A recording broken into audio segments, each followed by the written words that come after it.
Hey everyone, Pastor Caleb here with something a little bit different. I do a class for people who want to become part of our church called Faith Builders, and a secondary class for people who really want to grow in the knowledge of the basics of Christianity called Growing in Grace and Knowledge.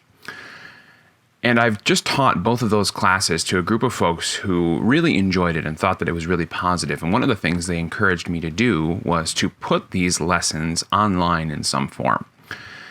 And so my thought was, why don't I record them as podcast/video podcast episodes and let them just live on our website and on my podcast so that people can go back to them and refer to these things if they want to have a little bit more of a deep dive into the basics of Christianity.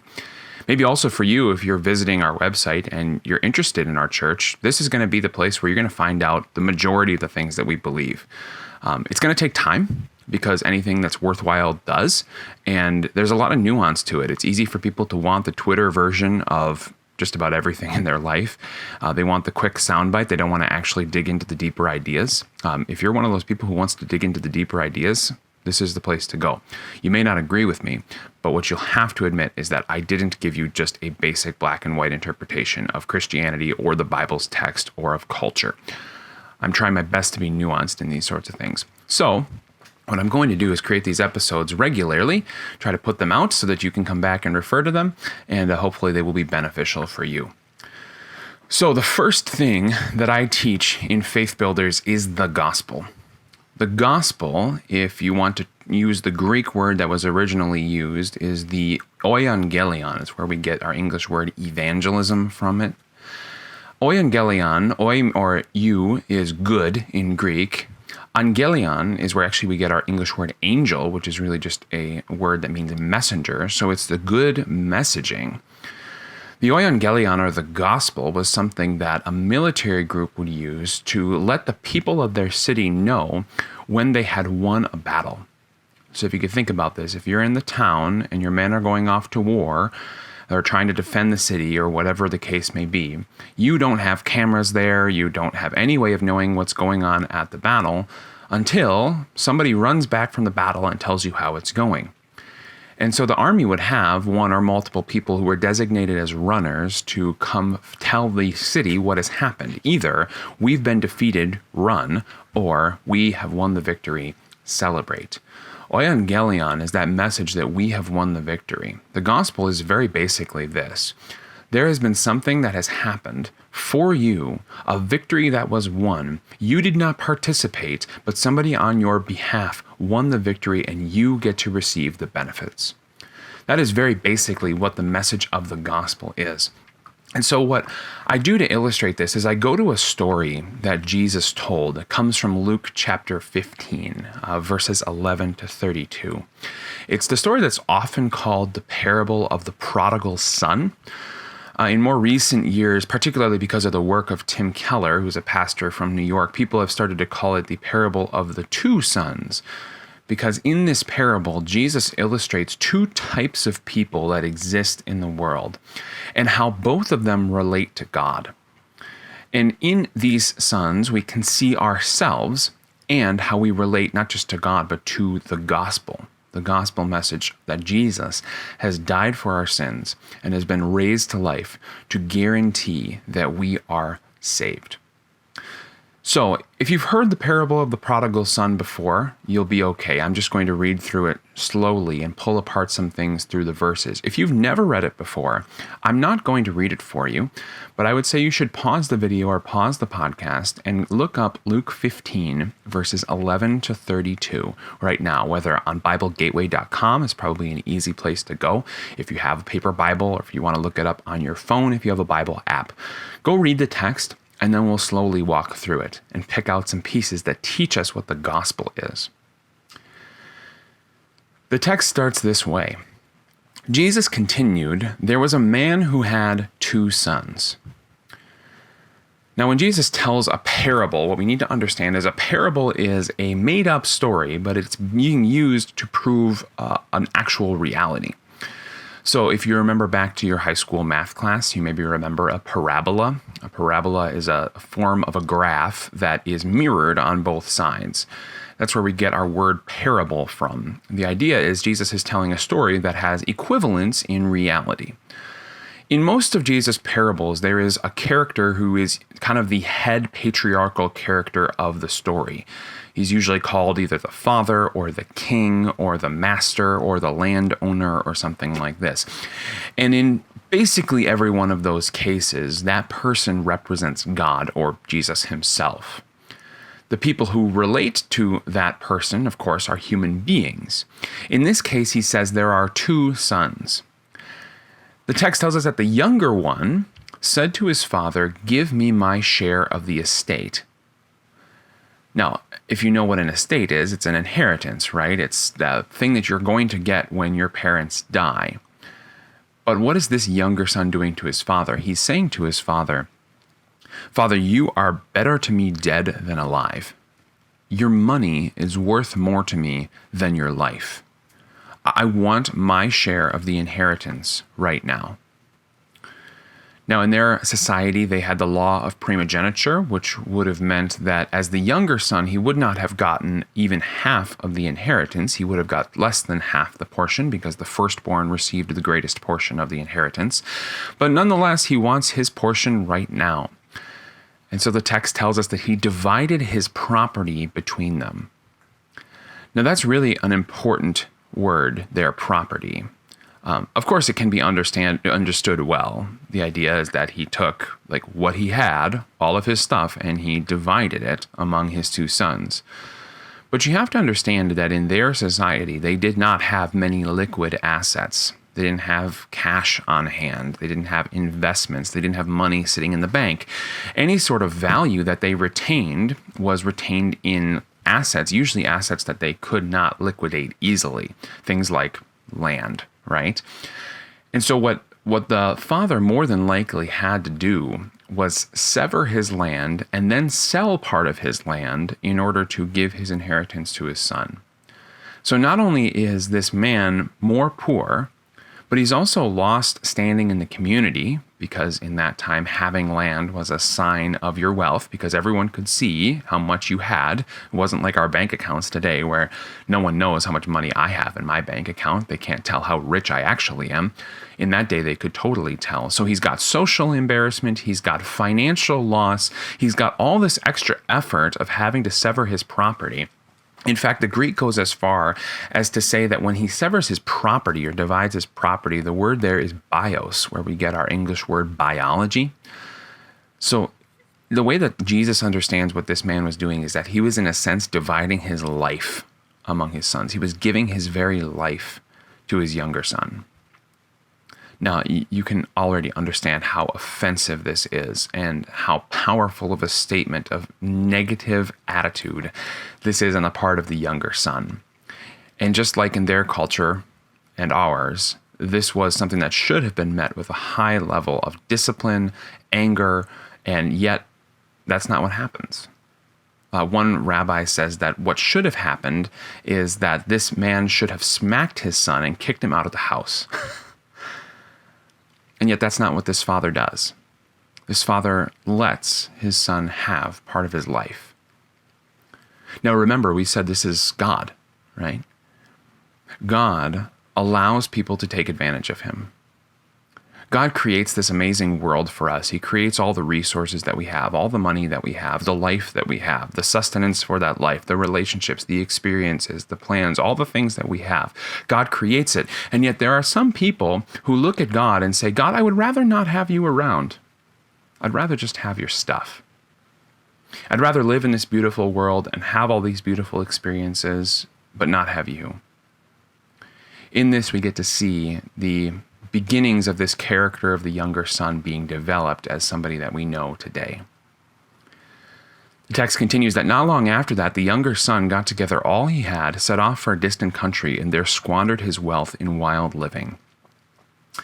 The idea of setting off for a distant country was pretty foreign, pardon the pun, to that culture at that time. In our culture, we move all the time. I've moved across the international border multiple times in my life. But in their society, moving away from your home country was essentially a middle finger to your family. It was to say, you are not worth staying around anymore. I want to be in a place where you are not. And so he went to a distant country. There he squandered his wealth. He took all that father had given him and he spent it on a whole bunch of things that really didn't matter in the end.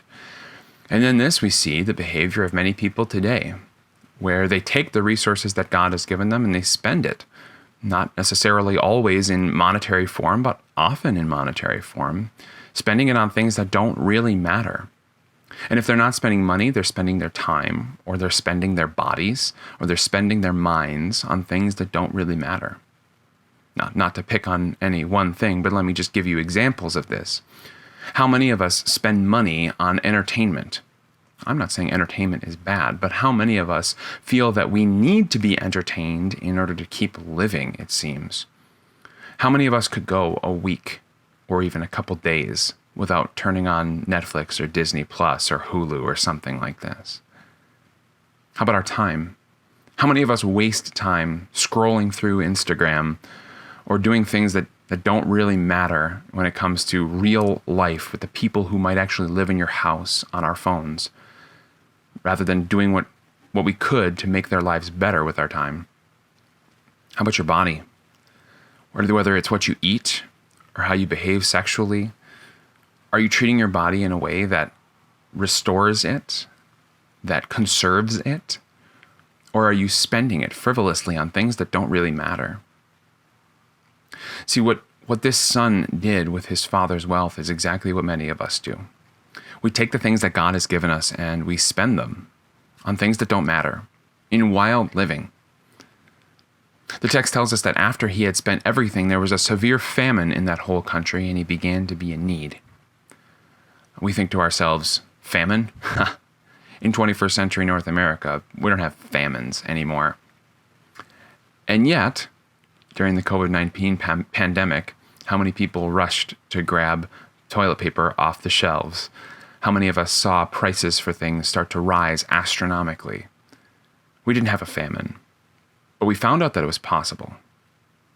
That's what happened to this younger son. He had a famine and he began to be in need. He had spent his money and time and energy on things that didn't actually last, and so when everything was pulled out from under him, he had nothing left. And so the text tells us that he went out and hired himself to a citizen of that country who sent him to his fields to feed pigs. Now, feeding pigs is already a pretty gross job, but for this man who was a Jew, feeding pigs was against his religion. God in the Old Testament had put together a law that said that there are some animals that you are not supposed to eat in order to set you apart from other nations, to make it obvious that you're my people.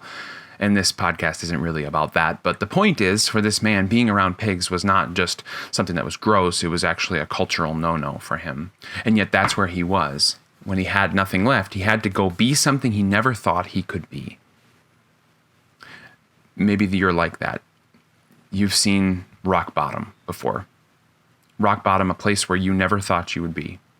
That's what this younger son was feeling. It says he longed to fill his stomachs with the pods that the pigs were eating, but no one gave him anything. Of course, he needed his physical needs met, and he couldn't do that. But I think what's more interesting is no one gave him anything. In other words, he had spent all his money and time and energy and his body on things and had no friends at the end. How many of the people of the world today feel like they have friends because maybe they go to parties, or maybe they have hundreds or even thousands of Facebook friends or Twitter followers, but don't have anyone who actually would stand by you if everything was taken away from you? As one pastor that I know said it, you find out who your real friends are when you hit the bottom. If you're spending your money or your time or your energy or your body on things that don't matter, that don't last, this is a very real possibility for you. The younger son is a perfect example of the person who takes all the things that God has given us, the perfect creation that has now been, of course, corrupted, but still has value, and uses it to his own advantage without realizing that he's part of something bigger than just himself and his own experiences. This is the person that most often people think about when they think about what Christianity is trying to save. the wayward person, the person who spends his body with prostitutes, spends his money on things that don't matter, and so on from there. The bad kid is maybe a way to describe it. This bad kid comes to his senses, it says in verse 17, and he says, "How many of my father's hired servants have food to spare, and here I am starving to death? I will set out and go back to my father and say to him, 'Father, I have sinned against heaven and against you. I am no longer worthy to be called your son. Make me like one of your hired servants.'" So he realizes this is not a worthwhile way to live. And so he thinks to himself, well, there is a place I know where even the servants are treated well. That's my father's house. So I'm going to go back there and I'm going to confess that I have sinned against him. And then I'm going to ask for a job. This always floors me. If I were him, I hope my attitude would be, I'm going to go back to my father and just ask him if I can sit on the front lawn and beg. Because I have thrown away everything that I was given, half or a little bit less than half of my father's wealth. I don't deserve to be welcomed back into the house, no doubt, but I certainly don't even deserve to be made an employee of my father. A job is a privilege, and yet this kid still has in his mind that he can somehow get a job from his dad. And yet, this is how many people approach God. When they realize that their life is messed up, that they've made a whole bunch of bad decisions, and that, well, they don't really deserve to be called a child of God, they come back to God and ask for a job. They say, "God, what do I need to do? What prayers do I need to say? What candles do I need to light? How many times do I have to go to church? How many things do I have to do for my neighbor? Do I have to be a good person? Do I have to stop smoking and drinking and all these other things? What do I have to do, God?" And unfortunately, there are many churches who make a whole lot of money off people like that, who have that natural inclination that they're not right with God and they want to earn it back. And there are, well, frankly, enough churches who will say, "We'll help you. Give us money. Pay for this. Make sure you give your offerings, or otherwise God's not going to forgive you." But that's not the gospel. And that's what we find out next. He gets up and goes to his father, but while he was still a long way off, his father saw him and was filled with compassion for him. He ran to his son, threw his arms around him, and kissed him. So notice, this father saw him from a long way off, which meant this father was waiting. He was looking out the front picture window, looking for his son to come over the horizon. And as soon as he did, this father ran to him, which in their culture was a highly offensive thing. Children ran. Sometimes women ran, but men never ran in that culture. He would have had to pull up his robe above his knees, exposing his lower legs, which in our society isn't weird, but in their society was very weird. He runs to his son, he throws his arms around him and kisses him, an embrace that is intimate and generous and loving, even though this son has done just about the worst thing that you could do in that culture. In this, we see the heart of God.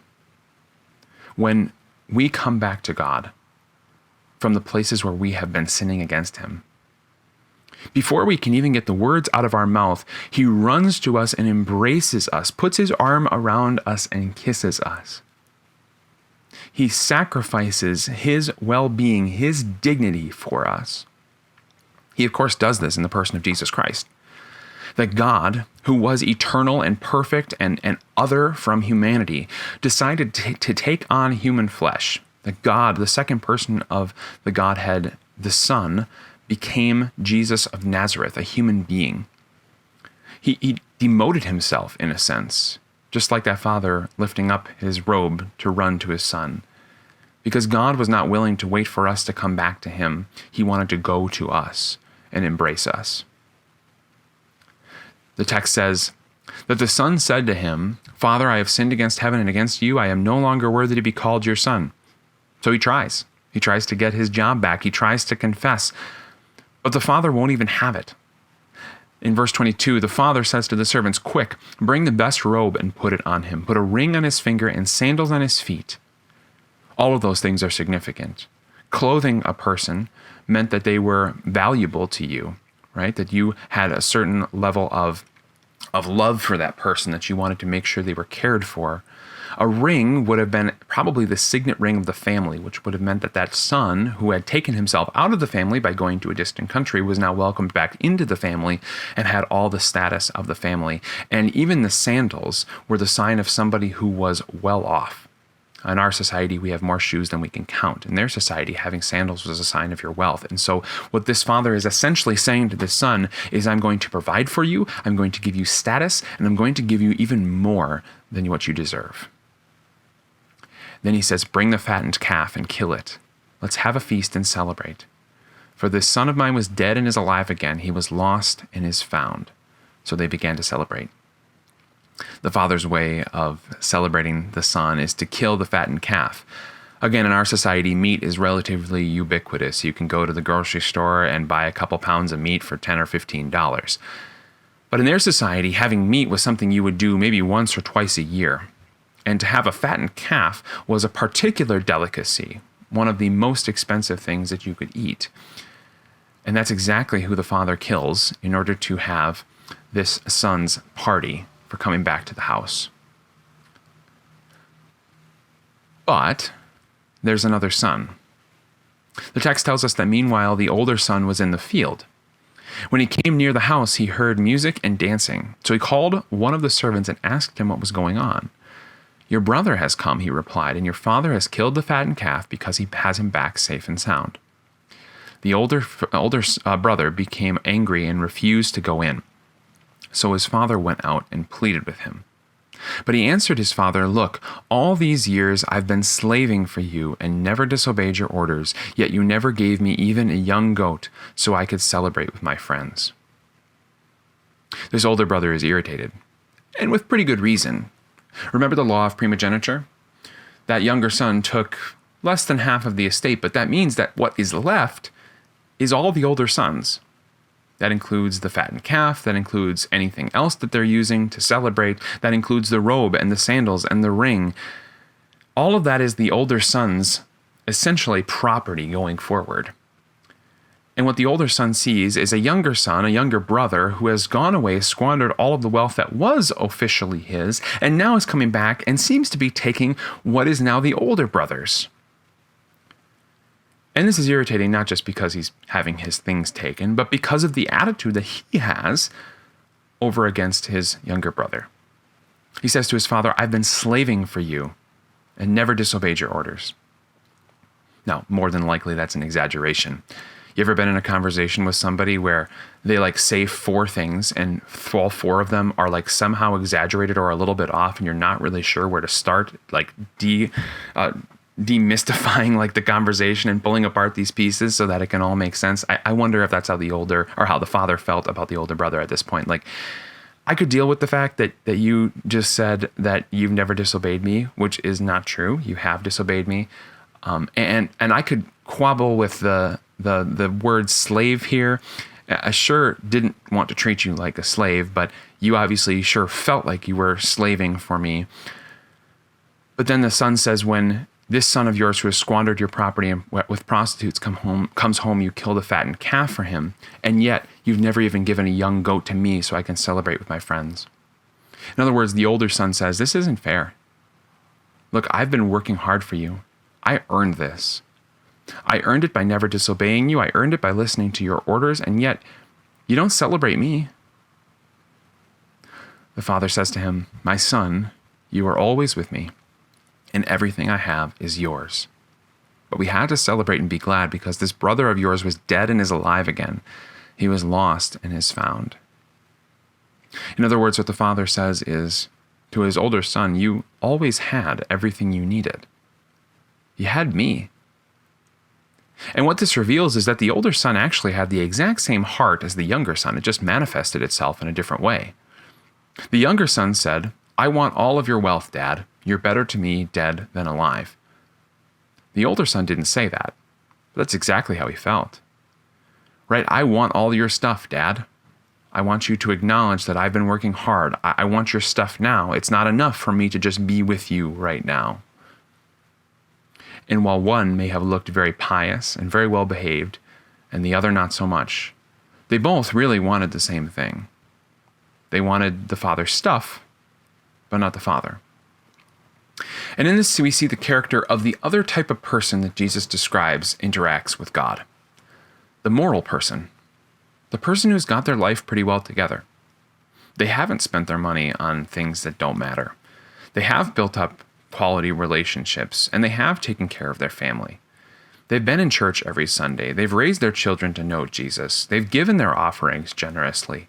They've done all the things that make up the Christian life, and yet their heart is still not converted. They don't want God for God. They want God for his stuff. They believe that by being good, they can earn God's love. They believe that doing what God wants is what makes you a good person or a good Christian. And the sad part of this story is that this older brother doesn't come into the party. The younger brother receives the ring on his finger and the robe on his back, the sandals on his feet, the fattened calf, and everyone celebrates with this son who is now a son again. But what has the older son done by the end of the story? He has made himself not a son. He's taken himself out of the family. One of the hardest things for people to understand about the gospel is that it is 100% God's work towards us. That when we are willing to admit that we have nothing to offer God, and that all we really want is to have God, and that we could lose all things if we had God, God brings us in and says, "You are a son, you are a daughter, here, have everything that belongs to me." But the moment we think that we earn it, the moment that we think we deserve it, the moment that we think that our track record is better than somebody else's and therefore we are more worthy of God's love or his forgiveness or his heaven, we are like the older brother. The gospel is this: when you realize you don't have anything, you get everything. When you realize that you are a failure, God makes you a success. When you realize you're a nobody, God makes you into somebody. The gospel is 100% God to you, love, acceptance, acknowledgement, status, and gifts. And the only misunderstanding of the gospel is that there is any part of it that we play. Like, this is God just being generous to us. Now, how does he do that? Well, the text actually showed you. How did the younger son get brought back into the family? There are really two ways that you can answer this. On the one hand, at the expense of the older brother. Right? The older brother's stuff was what the father still had, and the father used that stuff to pay for the party for the younger son. The same thing is true for us. The riches of our older brother by faith, Jesus Christ, who is the firstborn from among God's children, he gave up his riches for us. He went to the cross to die for our sins, to take all the wrath of God, and to give us all of his good works and all of his status, so that when God sees you, he sees his son, his daughter, one who fully fits into the family. Because even though you had sin, you had evil, whether it was obvious like the younger son or subtle like the older son, you had evil that separated you from God, but God said, "I'm going to take that evil and I'm going to put it on my older son so that my younger sons and daughters can come in." Another way to look at it is that younger son was brought into the family at the expense of the fattened calf. The way that they celebrated was that a choice animal was killed for the party to bring that family back together. In the Old Testament, God set up a system where animals would be sacrificed to point forward to a sacrifice that would have to happen for all of the sins that anyone had committed. And when Jesus Christ stepped on the scene, John the Baptist said about him, "Look, the Lamb of God who takes away the sins of the world." And as many Christian hymns, the book of Revelation and other places in the Bible say, the Lamb was slain for the sins of the world. The fattened calf is Jesus. Jesus died so that you could live, so that you could be brought in, so that you could be celebrated. All of that is God's gift to you, and that's the gospel. Which should lead you to this final conclusion. You are far worse off than you ever thought. You have more sin than you can account for. Because more than likely, you've thought of sin through the younger brother lens. Sin is all the bad things I do. But the truth is, even your attempts to be good are tainted with sin, like that older brother. You're far worse off than you could possibly think, but you're also far more loved than you could possibly imagine. Your sin was so bad that God had to die, but your God is so good that he was willing to do it. And because he did it, you get to be brought in. You get to be celebrated. Not just here, but in the world to come as well. The Bible talks about the end of the world and the new heavens and the new earth, the hope of the Christian, as a banquet, a place where there is eating and singing and good conversation and other people and entertainment and all the good things that you love about this world, but perfected with people who have been perfected because God has taken your sin away. That's the gospel. And while there are many, many facets to the gospel, it's like a diamond you could look at from 100 different angles and see 100 different ways that this principle is applied. This story tells it to you, I think, in the plainest language possible. You were outside, but God brought you in. Not because you were good, not because you earned it, but because God is good, and God was willing to sacrifice for it.